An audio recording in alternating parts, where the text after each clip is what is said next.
drawn and redrawn, the making of India's internal boundaries. Hi, and welcome back to India's State Stories, a project that explores the evolution of India's political and administrative boundaries. This project is supported by the Center for Legislative Education and Research, Flame University, Pune. In the last few episodes, we looked at the integration of princely states that were merged into their respective provinces and formed the Part A states. Now, we turn towards Part B states, that is, the states grouped together to form a viable union and were governed by a Raj Pramukh, a new constitutional position held by a former ruler of a state and appointed by the President of India. Along with these unions, some major states like Hyderabad, Jammu and Kashmir and Mysore state were also categorized into Part B states and governed in the similar manner by the Raj Pramukh. Let's dive into the fascinating history of formations of these unions and explore their individual stories in the following 9 episodes. Listen to the first 3 episodes of Season 2 to understand a deeper context. These episodes give an overview of the entire process of integration, along with an introduction to the legal instruments and some key personalities which made it possible. More details are in the show notes below, and let's dive in. Imagine this, if you will, a brand new nation just finding its feet. And you've got this enormous challenge. How do you possibly unify dozens of different states? I mean, states with their own long histories, their own identities, often rivals. How do you weave them all into one single country? It's much more than just drawing lines on a map, isn't it? It's about people, power, history, a really complicated tapestry.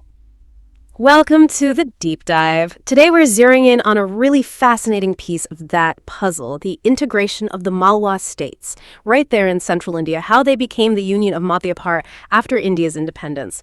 So our mission really is to unpack the history that led to such a, fragmented picture. What were the big hurdles they faced? What were the sort of clever strategies used by people like VP Menon and Sardar Patel? And what made the outcome here so unique? We've got quite a few sources to help us dig into this: histories, memoirs, the lot. Yeah, and if you think about the bigger picture here, Yeah. this wasn't just, shuffling administrative borders around. It was absolutely critical, a key moment in actually shaping modern India's territory. It was this incredibly delicate balancing act, wasn't it?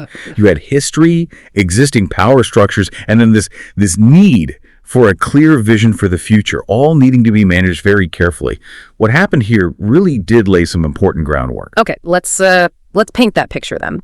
Before this unification happened, central India, this big fertile area called Malwa, it wasn't one place. Think of it more like a mosaic, right? Lots of different independent states. Dynamic, maybe a bit volatile sometimes. And right at the center, you had the 2 big ones, Gwalior and Indore. These weren't just large states, they are historically powerful and crucially locked in this long-standing rivalry. Our sources actually say they were often at war or, even when they weren't officially fighting, the tension was always there, like keeping your enemies really close for centuries. It's quite something when you look at the scale of it all. I mean, zoom out a bit, we're talking roughly 47,000 square miles. That's what about the size of England? Something like that. And over 7 million people, 70 lakh living there, generating around 80 million rupees in revenue annually, which sounds substantial, right? But it wasn't a single unit. A lot of the smaller states were scattered all over the place, not even connected geographically. Can you imagine trying to run things like that? And because it was so fragmented, many just didn't have the resources, for modern government, for basic welfare services for their people. So it really begs the question, how on earth do you start building a single working nation from that kind of fractured base? Many were really struggling. And that historical baggage just added another layer of difficulty, deepening those cracks. Take Gwalior state, quite a history there. Founded by Ranuja Maharaj, who came up through the Peshwa's ranks, the Scindias, who ruled Gwalior, they really peaked under Madhoji Scindia. He practically ran northern India for a while, controlling the Mughal emperor.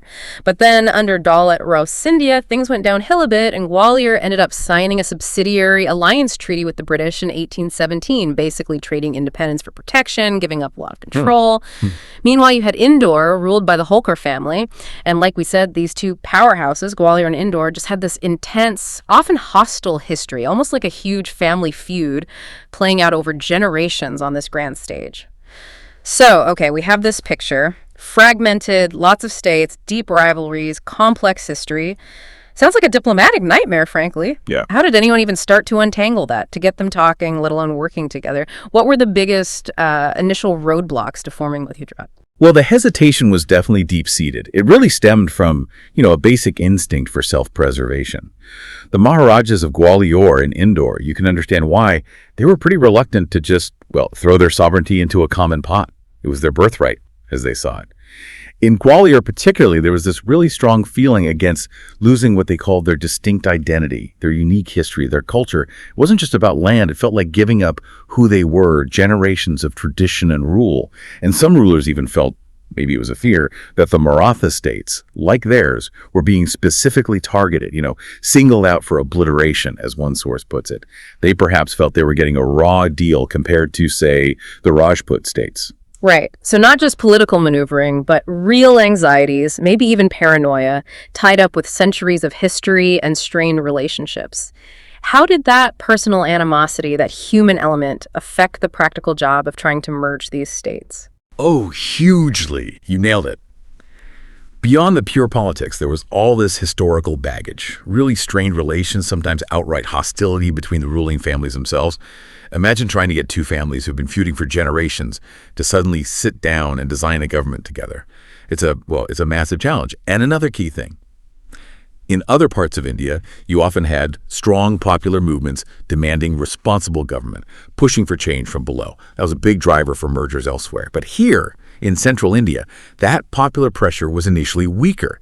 The Congress organizations weren't very strong, except really in Gwalior and Indore themselves, so that push from the people wasn't quite there in the same way, which made the job of the integrators even tougher. They could just ride a wave of popular demand. Okay, so unlike other regions where the public was really pushing for change, here it seems the leaders, the architects of this union, had to do most of the really heavy lifting themselves. Given all that rivalry and mistrust, it seems almost impossible. Who are the key people who actually managed to bridge these gaps, and what sort of different approaches did they use? Right, this is where the strategy really comes into play. Yeah. The main figures were D.P. Menon. He was the Secretary of the State's Ministry, a very sharp operator, and he had the full backing of Sardar Patel, the Iron Man of India. Their vision was remarkably clear and very pragmatic. They pushed for one single large union, Madhya Bharat. They argued it was the only satisfactory solution. And their argument wasn't just about politics. It was about practical administration, about economic development. They saw the huge agricultural potential of the Malwa region and believed fragmentation was holding it back. It just wasn't sustainable for a modern country. And there was something that really helped them make that case, wasn't there? A kind of common ground. Exactly. What the sources call a facilitating factor. The whole Malwa area was pretty much homogeneous linguistically, culturally, economically, mostly Hindi-speaking. That shared background must have provided, a foundation to build on, despite the political divisions. So a shared culture underneath the rivalries. Yes. And Menon's approach was all about direct, persistent negotiation. He was constantly in talks, especially with the Maharajas of Gwalior and Indore. It must have been exhausting. He didn't just talk politics. He laid out the practical realities. He told them straight. These small states just couldn't survive on their own in the new India. He really hammered home the benefits a union would directly boost farming, benefit everyone. It really makes you think, doesn't it? How do you balance that deep-seated desire for historical autonomy with the cold, hard facts of needing effective government and economic progress? Menon basically made them a business case for unity. And Patel provided the big picture, the national perspective. He basically believed that most states, maybe apart from giants like Hyderabad and Mysore, would eventually have to join larger units for India to be strong and unified. He wasn't getting bogged down in individual princely wishes. He was focused on the nation. Precisely. And then came the crucial incentives. Menon offered things that hit right at the rulers' main worries about their own futures. He gave them assurances. Their privy purses, those annual payments, and their private property would be guaranteed by the central government in Delhi. This wasn't just money. It was psychologically very clever, like a safety net, a golden parachute, you could say. It let them step down from absolute power with dignity, and frankly, it probably felt more secure than relying on whatever local leaders might pop up later in smaller, potentially unstable states. It essentially bought their cooperation. That's a powerful guarantee. And there was a political carrot dangled too, wasn't there? Specifically for Gwalior. Yes, a very strategic offer. Join the union, and the Maharaj of Gwalior would become the Raj Pramukh, the constitutional head of the entire new state of Madhya Bharat. That's a big step up in regional status, even if it meant giving up ultimate power. Interesting. And you mentioned the states ministry was also working behind the scenes. Yeah, they were advising the local Congress groups to get behind this idea of one big union, telling them it was better to support a larger, viable state rather than pushing for immediate responsible government in tiny states that just wouldn't survive anyway. So it was a coordinated push, top-down and sort of sideways, too. So all that talking, the promises, the vision, the political deals, it finally came together. It resulted in a landmark agreement that really did redraw the map of central India. It did. The actual covenant, the agreement creating the United State of Gwalior, Indore, and Malwa, which we know as Madhya Bharat, was signed by almost all the rulers involved on April 22nd, 1948. And then it was officially launched, inaugurated, just over a month later, May 28th, 1948. Pretty swift work when you think about the complexities involved, a real demonstration of political will. And the new leadership structure, it clearly reflected those delicate power balances they had to manage, right? Keeping the big players involved. Absolutely. The Maharajas of Gwalior and Indore were made Raj Pramukh and Up Raj Pramukh head and deputy head of state, respectively, and for life. So they kept significant, though now constitutional, leadership roles. It acknowledged their history and status while fitting them into the new structure. And you mentioned something about the accession being different here, more binding. Yes, that's a really crucial point, showing a deeper level of commitment. Unlike some earlier unions where joining the Indian Union was maybe optional or less defined, the Madhya Bharat Covenant made it compulsory for the Raj Pramukh to sign an instrument of accession. This was the formal legal document handing over powers. And it wasn't just a few things. It covered all the federal and concurrent subjects, things like defense, foreign policy, communications, basically everything the central government handled under the old Government of India Act of 1935 framework. And later, they also agreed to apply rules about water supplies, just like the provinces did with the center. So this wasn't a loose federation. It was a solid step towards full integration into India. No turning back, really. Okay, and those privy purses, again, you said they were guaranteed. But was it a standard amount for everyone, or did Gwalior and Indore get special treatment there too? Not quite standard. There was a general formula, the Eastern States formula, used for most rulers, linking the purse to their state's past revenue. But Gwalior and Indore, the big ones, got what were called ad hoc amounts, significantly higher.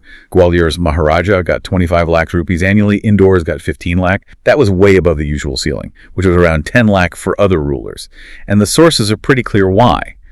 It was explicitly in recognition of their voluntary merger and strategic importance. It was a very clear, very powerful incentive to get these key rulers on board, acknowledging their weight.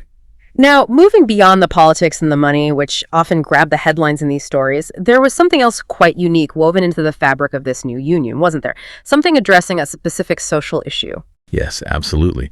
Madhya Bharat wasn't just a collection of former princely states. It also had a very large population of what were then termed backward bill tribes, communities that had often been marginalized. And the people setting up this union showed, well, remarkable foresight, I think. They built in specific protections for these groups right from the start. The covenant actually stated that any area where more than half the population was Phil would be designated a scheduled area. Now, the power to make laws for these areas, for their peace and good government, was given to the Raj Pramukh. But, and this is key, subject to the control of the Government of India. This wasn't just paperwork. It was an early attempt to shield vulnerable communities, making sure their rights, their culture, their land weren't just swept aside by what they perhaps saw as a new, maybe inexperienced democratic government. It really tells you something about the early vision for social justice, even amidst all the political deal-making. It laid down a marker for protecting marginalized groups that still resonates in India today. Yeah, it really sounds like it was a conscious effort, an intentional safeguard built right into the foundation of the new state. Not just an afterthought. It recognized specific needs and created a mechanism to address them. Quite forward-thinking, really. So let's wrap this up. What's the takeaway here? Looking back at this whole process, the creation of Madhya Bharat, it clearly wasn't just about redrawing borders or political calculation. It was this incredibly intricate mix of power plays, skilled negotiation, and, well, a surprising amount of foresight on different fronts. I think this deep dive really shows how integration was framed, very skillfully, as a partnership, a cooperative venture, not just the center imposing its will. The privy purses, the guarantees on property, they were a clear quid pro quo, weren't they? Yeah. A tangible benefit for the rulers in exchange for giving up their power. It really underscores the pragmatic approach they took, how they managed to bring together this incredibly diverse and historically tricky region into one functioning administrative unit, and that unity was just essential for the stability and the future growth of the new Indian nation. So as you think about this story, maybe consider this, that constant balancing act respecting history and identity on one hand, dealing with political realities and practical needs on the other, and also trying to uphold social responsibilities. That tension is still shaping how regions are governed, how nations hold together, even today, isn't it? Where else do you see that kind of balancing act playing out around you, where the weight of the past meets the demands of the future? Something to ponder.